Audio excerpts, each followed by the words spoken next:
This week at Macy's, find your new favorite jeans with 40% off Levi's looks for him and her just in time for spring. Or use your coupon or Macy's card and take an extra 15% off handbags and wallets, already 40 to 50% off. And take an extra 10% off great furniture and mattress deals too. Plus, Star Rewards members earn rewards even faster during Macy's Star Money bonus days. Savings off sale and clearance prices. Exclusions apply. At Kroger, we want our fresh produce to meet your expectations, which is why we're dedicated to doing up to a 27-point inspection on our fruits and veggies, checking for things like scarring. In fact, only the best produce like zesty oranges and crisp carrots reach our shelves, because when it comes to fresh, our higher standards mean fresher produce. Kroger, fresh for everyone. Valentine's Day is almost here, and we can help with everything from a romantic dinner to floral bouquets, chocolate-dipped strawberries, and so much more. Happy Valentine's Day.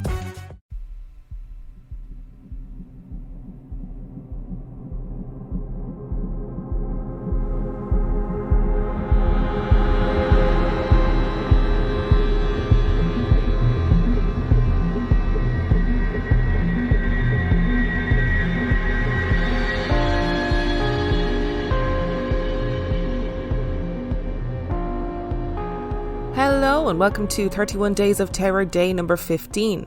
And I have one story today, and story number 1 comes from Lauren. I grew up in northwest Florida in a very small town, about 45 minutes from the nearest beach. I was raised Catholic, and then eventually Christian until slowly falling out of religious belief in my mid-teens. I spent much of my time as a child with my highly faithful grandmother, who I absolutely adored. Being the youngest of 4 children, 2 older brothers and an older sister, I was definitely tormented a little, as all younger siblings are, and I do believe it left me a little more anxious than the average person. Like I stated previously, I spent much of my childhood at my grandmother's house while my parents were working. My oldest brother is 10 years older than me, while my other brother and sister are 4 and 3 respectively. So during the time my parents were at work and I was with my grandmother, my oldest brother did not need to be babysat like the rest of me and my siblings. My grandmother lived in a mobile home she built on an acre of land that she paid to have cleared. Not exactly the place you would assume to be haunted, right? The home was a 3-bed, 2-bath. The 2 guest rooms on the one side of the house, along with the bathroom and the master on the other. My grandmother let us keep our toys and video games in one room and keep the other one nice for if family ever came to visit. This guest room is the star of my first story. My sister and I seemed to be the only sensitive ones in our family. I'm unsure if she had any encounters with the house like I did, but she definitely agreed with me that we were both young and I was probably around the age of 7, and there was something not right with that guest room. She would flat out refuse to sleep in it, always opting for the other room when she and I slept over. Unfortunately for me, this meant I had to sleep in it as we shared a room back at our parents' house, and she would want her own room for the night. And of course, being the older of the 2, she got first pick. I could never sleep in this room. The air felt heavy, and I always felt uneasy in there, even if I wasn't alone and it was the day. The closet especially. The air being absolutely suffocating the minute I stepped foot in it. The closet was honestly probably the same size as the bathroom, but my grandmother kept very little in it, and generally kept the door shut. When I would have to stay the night in that room, I would never sleep. I'd have the TV on all night, specifically turn to Disney Junior, because I knew that channel would never play anything scary. All night I stayed in that room. I never had any encounters. I remember vaguely feeling a horrible sense of dread while being in that room one day after school, and it was emanating from the closet. The feeling bothered me so much that I even went up and told my grandmother. I could picture in my mind, for whatever reason, that there was a dark, emaciated, humanoid creature crouching in the corner behind the hanging clothes. Upon telling my grandmother, she, of course being the faithful Christian woman and protector of her grandbabies, went to take a look to ease my mind. I cried as she opened the door, but luckily there was nothing there that we could see. The night that I encountered my first and only shadow figure, it was me and my brother staying the night at my grandparents'. He and I were both in the bedroom with our toys in it. It was late and he was up playing on the N64 in the dark while I had fallen asleep. I remember waking up and needing to use the restroom, it being not even 2 steps away across the very short hallway. As soon as I opened the bedroom door, my brother was coming out of the bathroom. The door to the other bedroom to the left was shut. We talked about something, I can't remember what it was, and then I went into the bathroom. When I was done and opened the door and went to take 2 steps it took to get back to my bedroom door, at that moment, something compelled me to look to my right.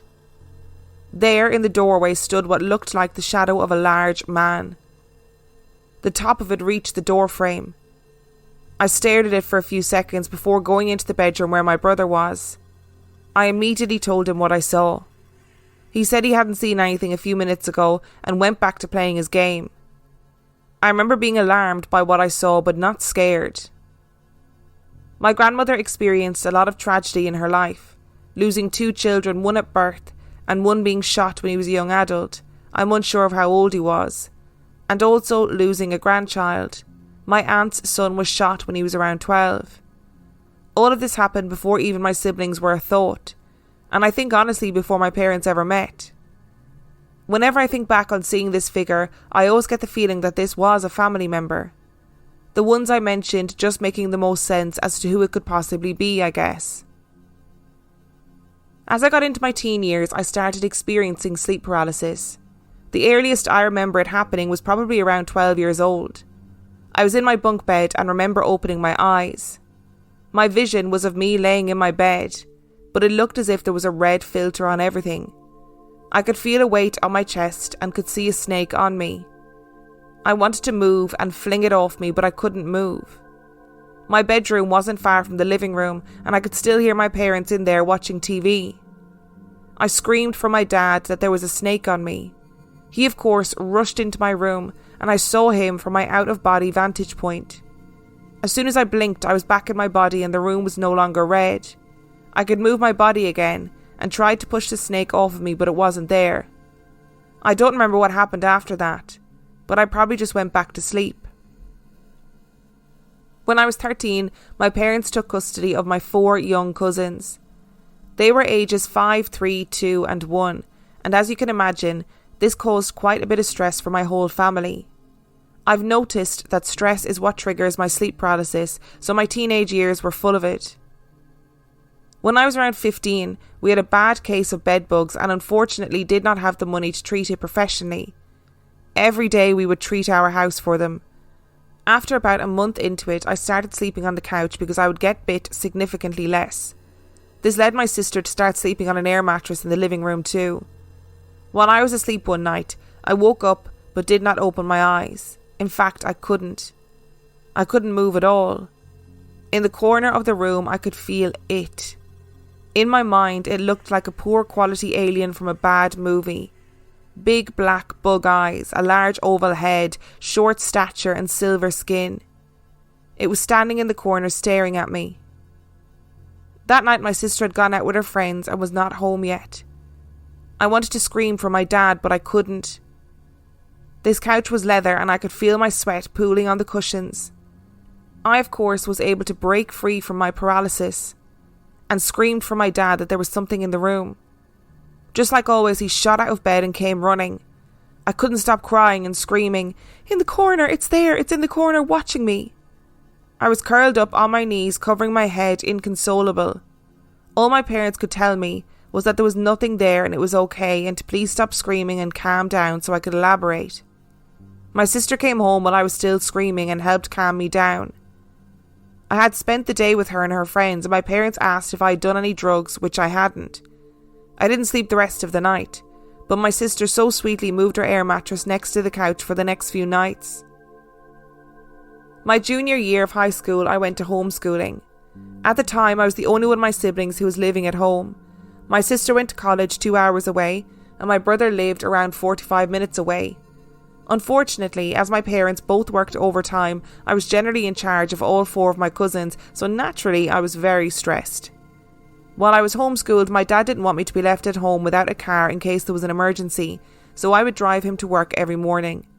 He worked early in the morning, and me being a teenager, I loved to sleep, so after dropping him off every morning, I would take a nap on the couch. Every single morning I would have the same experience. I'd picture me sleeping on the couch on my back. I'm not a back sleeper, and someone at my front door trying to get in the house. I would always wake up with a jolt and be covered in a cold sweat.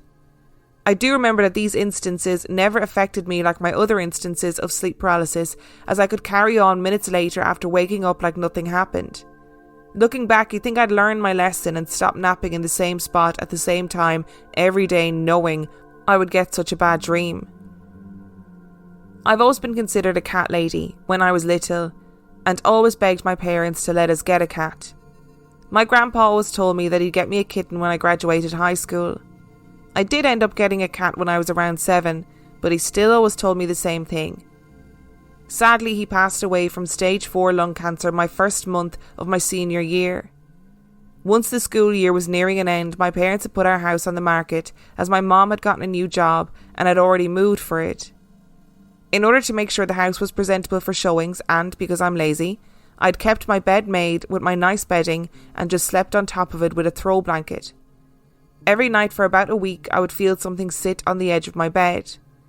I'd never freak out when I felt it, and I knew it wouldn't be mine or my mom's cat, as she had taken them with her. I'd like to think that it was my grandpa sitting there checking on me, as we were moving 10 hours away from the only town I'd ever lived in. At the same time as graduation, our neighbour's outdoor cat had kittens. They were 4 sweet little babies, 3 brown and tan tabbies and 1 black, just like Mom. I was doing my best to find them homes, as my neighbours were just going to let them roam around. I found one of the tabbies and the black kitten's homes pretty fast. I ended up getting attached to the biggest of the tabbies and begged my dad to let me keep it. To my surprise, he said if I could pay for his shots and neuter him, I could keep him. I actually ended up keeping both of the kittens, and I like to think that my grandpa willed my dad into letting me keep them both from the afterlife.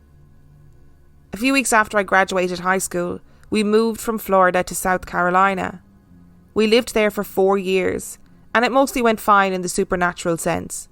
My bedroom was over the garage, and in the first year we moved there, I was awoken one night to the sound and vibrations of the garage being opened. Naturally, I was confused because everyone in the family was asleep. I called my dad instead of walking down the stairs and across the house and told him what was happening. He got up and went outside to check it out.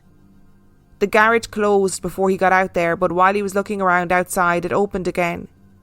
The button to the garage was right next to the door that led to our driveway, and I was next to it the whole time. No one pushed it. He assumed it was the wiring or something that had happened in our house in Florida, so he unplugged it and went to bed. When it was unplugged, it never gave us problems, but it happened again a few more times. In the same months that the garage was opening itself, I was convinced I had a stalker. I worked at a place on the beach where I was a mermaid, and assumed I'd caught the unwanted attention of someone because I was a young girl with a nice body that worked in a bikini. I'd get into my car some nights and notice that my seat had been moved all the way back. I drive sitting very close to the steering wheel. Sometimes lights in the car would be on. I would always get to work in the daylight, so there was no chance it was me turning them on. I definitely made sure to lock my car every time I would go to work using the button on the door and not the fob, so theoretically there was no way a human could get in while I was working. I never got an explanation as to why those things happened, but the next 3 years I spent in South Carolina were pretty uneventful. In November of 2021, I moved to northern Alabama, and that is where I currently live. The town I live in is very old, unlike the past 2 places I had lived. I wouldn't necessarily say this city is haunted or known to be haunted, but I wouldn't be surprised if there was somewhere here considered to be. The house my parents bought was built in the 90s, so not even especially old either. My first experience, having what I assumed to have been sleep paralysis, happened in January 2022 while my parents were back in South Carolina loading up the last of our stuff. I couldn't go because I couldn't get off work. I was alone in the house and hadn't shut my bedroom door like normal when I went to bed so that the cats could go in and out. I was laying on my left side and woke up as I frequently do.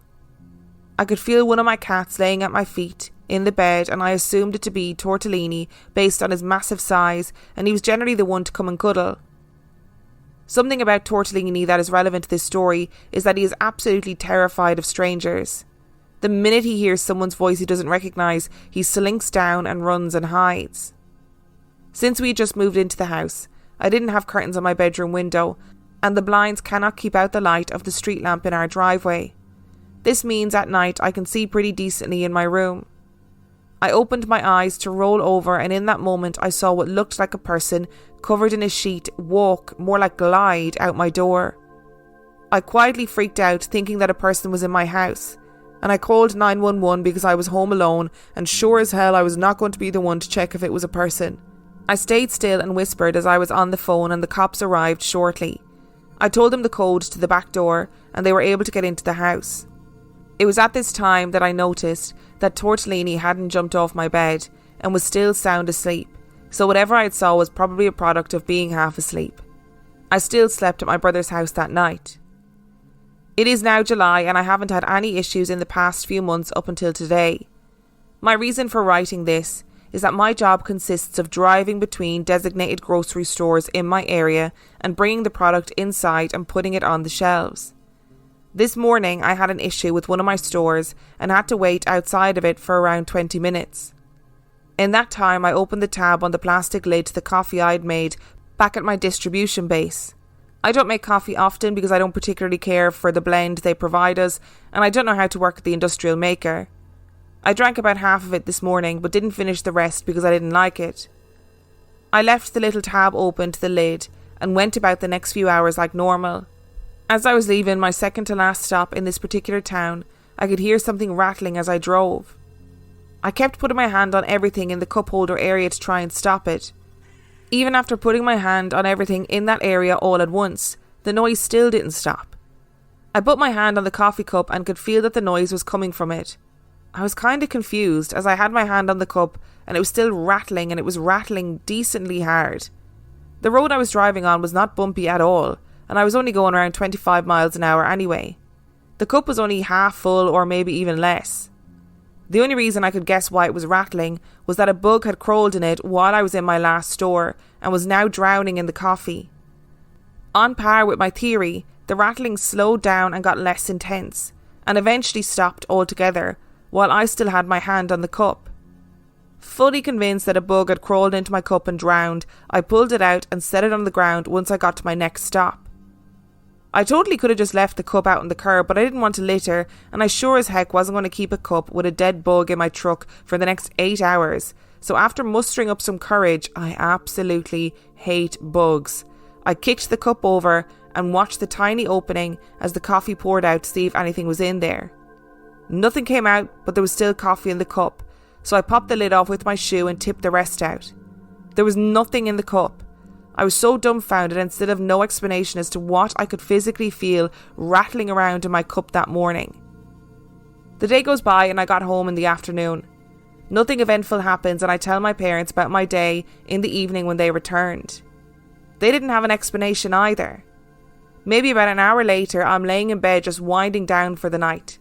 Tortellini is on my bed laying next to me. I have my knees up and the door is shut. Out of the corner of my eye, I see my little black cat jump up on my bed, and I feel and hear the plop as she lands. I move my knees to look at her, excited that she's come to cuddle as she doesn't very often, and there was nothing on my bed. Tortellini even perked his head up and looked in that direction when I noticed the cat jump on my bed. I'm a little startled as I write this. I really hope this does not mean that I would start having more encounters with the supernatural or sleep paralysis, as I bought a house not too long ago and will be living on my own again. I definitely plan on looking into protection crystals I can place around my house, and plan on cleansing the place before I move in. It does always feel like cats are just creepy supernatural little beings. You know, there was a reason why they were always seen as witches' familiars, because they're creepy little spooky bitches. There's a reason why Constantine has to use a cat and stare into his eyes in order to get to hell. Because cats are spooky bitches. I thought your deduction that the rattling in the coffee cup was probably a bug was really actually quite clever. I've seen are they called cicadas? Those rattly big bug things that they have across the pond. And those things are loud. They are loud. I saw a great TikTok where this dog had one in its mouth, and it was doing that dog thing where it was like, I haven't got anything, what are you talking about? And its whole mouth was like rattling with this creature. Ugh, they give me the heebie-jeebies. So I don't know what to tell you about your coffee cup. That's strange. that it'd be rattling so much, rattling enough that you'd be like, oh no, something's gotten in there and died. And it's like rattling away trying to get out. Because that makes sense, right? That's the logical answer.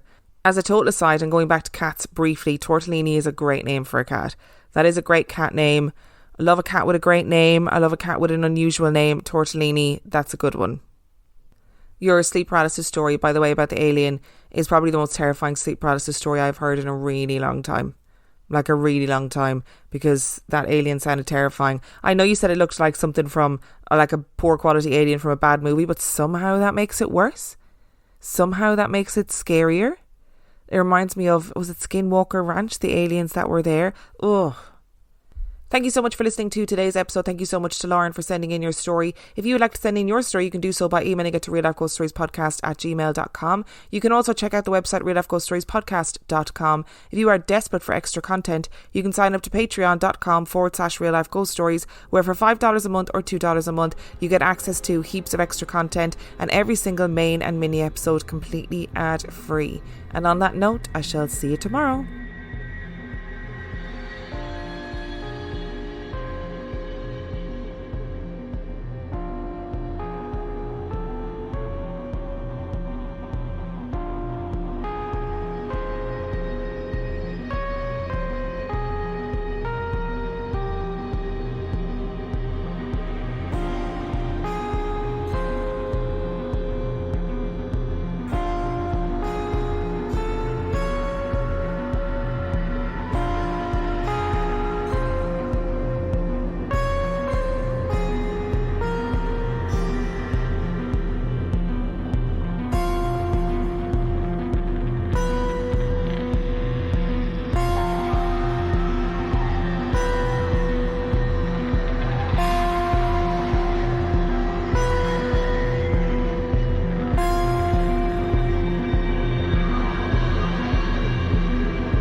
This week at Macy's, find your new favorite jeans with 40% off Levi's looks for him and her just in time for spring. Or use your coupon or Macy's card and take an extra 15% off handbags and wallets, already 40 to 50% off. And take an extra 10% off great furniture and mattress deals too. Plus, Star Rewards members earn rewards even faster during Macy's Star Money bonus days. Savings off sale and clearance prices. Exclusions apply. Wendy's 2 for $6 lets you mix and match some of our best items, like Dave Single with a 10-piece crispy nugs, medium strawberry lemonade with a spicy chicken sandwich, spicy chicken with a Dave Single with a strawberry lemonade, strawberry lemonade, if you're into that. Chicken Sam, crispy nugs, strawberry lemonade, Dave's, nugs, Sam. Whew. Pick what you want at a price you want. Choose wisely. Choose Wendy's 2 for $6. For a limited time, price and participation may vary at U.S. Wendy's. On the card only. Single item at regular price.